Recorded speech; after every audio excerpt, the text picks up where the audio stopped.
Huh? Huh. Well, this is a rare thing. An email? And concerning my work? Even rarer! You know what? I'm gonna go into this with with an open mindset. I might have made mistakes in the past, but at least I hope it does for everyone else, and I'm sure that will make up for any sorts of negativity that shows up around the corner.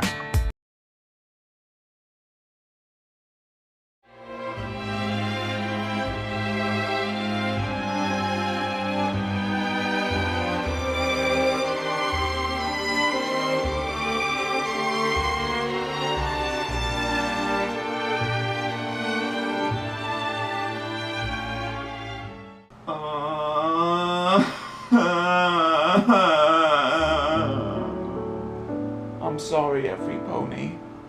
I'm not that big, enthusiastic British brony who stands up for his beliefs that I made myself out to be. Deep inside, I'm not someone who can truly stand up for what he believes and go up against all those that dare to bring me down. I don't blame them though. I've done horrible things in the past. Things that I can't atone for. But just to see it how it's all displayed over there, I'm not sure that I know myself anymore.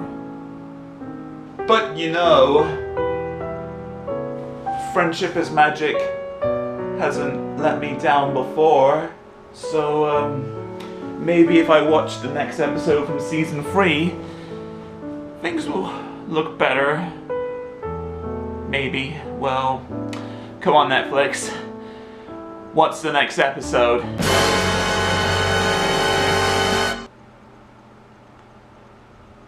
You ironic bastard.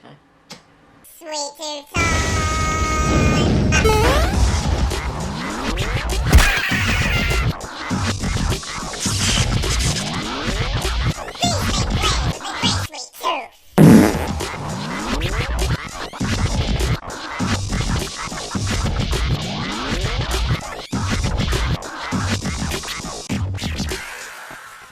Ah yes, a perfect mix.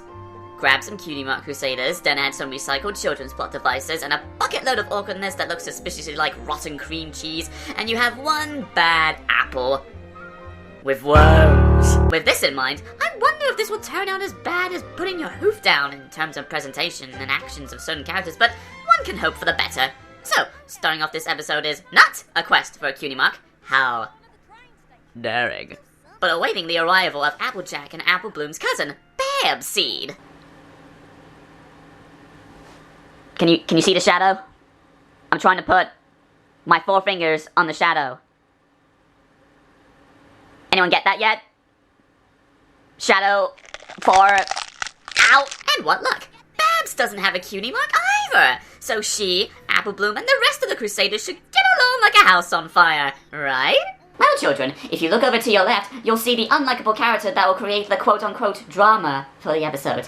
Now, if you look over to the right, you'll see, oh my blistering trousers, my kitchen's on fire! It's a pumpkin. More like a lame-kin. And seeing as how Babs has had no real character right now, aside from being new, which side of the Force will she choose? Suppose you're gonna join their little club. What's it called? The Cutie Mark Crusaders. More like the Cutie Mark Crybabies.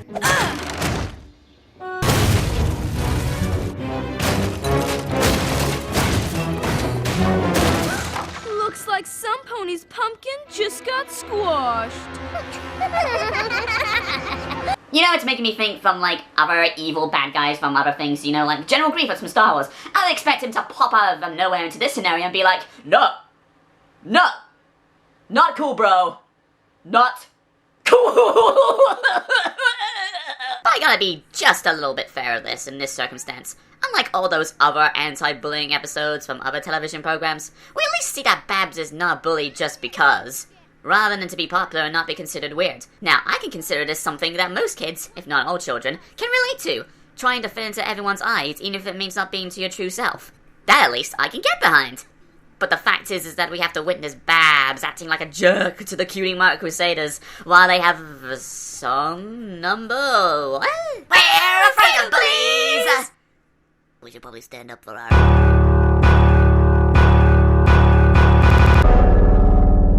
Now you're all probably thinking to yourselves, oh, why can't our poop-filled victimized herons just go tell Applejack what's going on? That way they can settle out this dilemma in a matter of seconds as opposed to a matter of days. Yeah, see, Babs, she's the daughter of Canadian Vegeta. Yeah, and I'd hate for things to go down if Applejack had to confront that guy and come back with a couple of 100,000 stitches. You know what, I'm gonna let the shrimps deal with this one today. So all this goes on for a while, for a couple of seconds in fast forward time, until the Summer Harvest Festival thing that the episode was playing up to that I wasn't really paying attention to comes into play, and the Crusaders want revenge on Babs for the destruction of their old float. So they build a new one for the sole intention of it being destroyed by the bad seed. Well, summer is the best time to get smashed, I suppose. Also, Honey 6 cameo. Even if they don't speak, it still counts, right? Always? Buy the merchandise. Whoa! So the Crusaders' plan seems to go off without a hitch, and the bad apple is ready to be exposed. Y'all are letting Babs ride in your golden apple float? Yeah, we thought she deserved to be the center of attention. But You know, after all the heartache she's been having in Manhattan. Heartache? Well, I didn't say nothing because I didn't want her to feel singled out. But there's been some bullies back in Manhattan just been teasing her to pieces for her blank. She came out to the farm to get away from all her problems back home. Oh, I'm so proud of y'all. You done a good deed. Oh, sugar snatchers! What tragic, horrible, kid-friendly irony! This is so saddening to the dickers in my heart! Maybe the moral of this story wasn't just trying to fit in with the crowd by not being yourself, but also to give a middle finger to the people that criticized you and say, I am who I am, but I'm proud of it regardless. That is, if they could give middle fingers in Hooftown anyway. But hey, if Pinkie Pie could do that in the last episode, then anything's possible.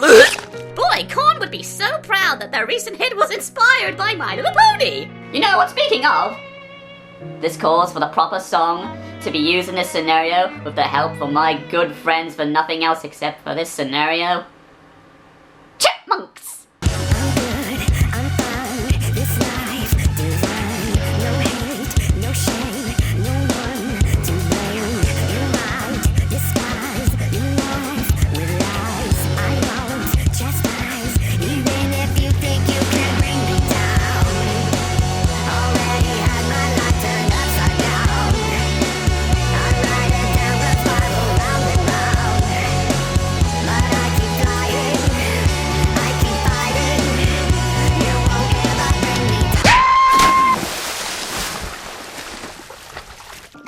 I've been so mean to you. You saved me. About that. You see, Babs, we were trying to get you back for being an F-grade student. But then Applejack told us about how you were being physically abused by your daddy. And we figured out you were just doing it to avoid being picked on in Ponyville. But by then, we were the one being potential food stamp holders.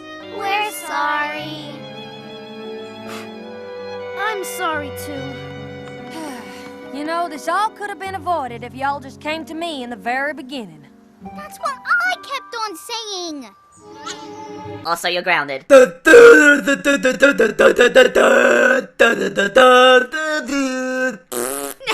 Not this time. Instead, Babs becomes an official member of the Cutie Mark Crusaders, forever to help out her new sisters and begin the long road to finding her Cutie Mark.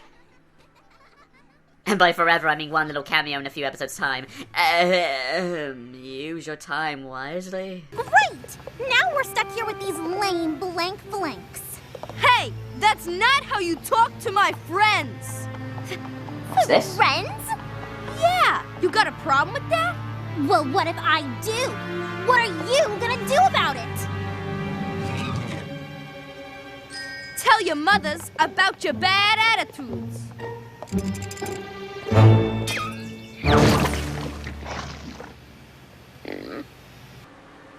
Well, children, it would appear that Silver Spoon just got silver spooned. Why wasn't music playing for that one? So, one bad apple. Not all that bad in on itself. Sure, the subject of bullying makes me feel uneasy, but that's kind of the point, right? To face the problems head on, but not stoop to your tormentor's level. And this episode handles that subject fine. And a smart move to focus the Cutie Mark Crusaders for it. Not much else to say on the matter, really. Just not bad. And besides, at least this whole experience wasn't Griffon the Brush-Off related in anyhow, so you know what? That's at least going for it, and oh my god. Oh my god. The signs, they all make sense now. That hateful message that was sent by Y2K. The fact that this episode is making me think of Griffon the Brush-Off? My god, this is no coincidence. I know who you are. Come on out! Quack! Actually, I should question how she could type that whole email in, English when she says quack for every single line that she says. But you know what? That is not how you talk to me, madam. Quack! I know there are people like you that have a problem with me for just having a problem, but that's okay. I'm gonna get my critics. But you know what? One bad apple taught me to stand up for what I believe in, no matter what. No matter how tough it gets, and no matter how lonely I get. There are still people who respect me, and I'm going to respect them no matter what. Quack, quack! Quack, quack, quack, quack, quack, quack. Quack, quack, quack, quack, quack, quack, quack, quack, quack, quack.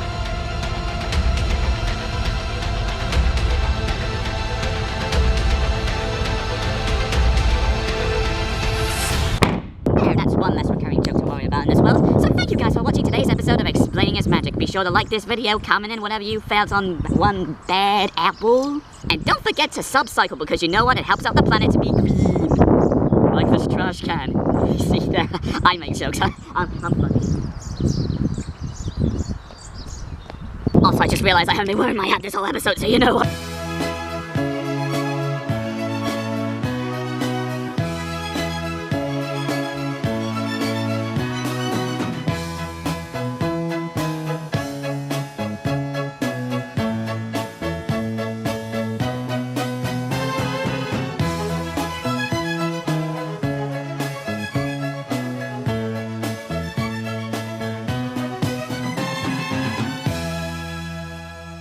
Also, as a side note, even though I created the file for this episode January 21st, it probably took me up to a week to get it finalized before I could start filming everything. I find it funny how this guy right here, nearly a month later, got himself an interview with the voice actress for Gilda.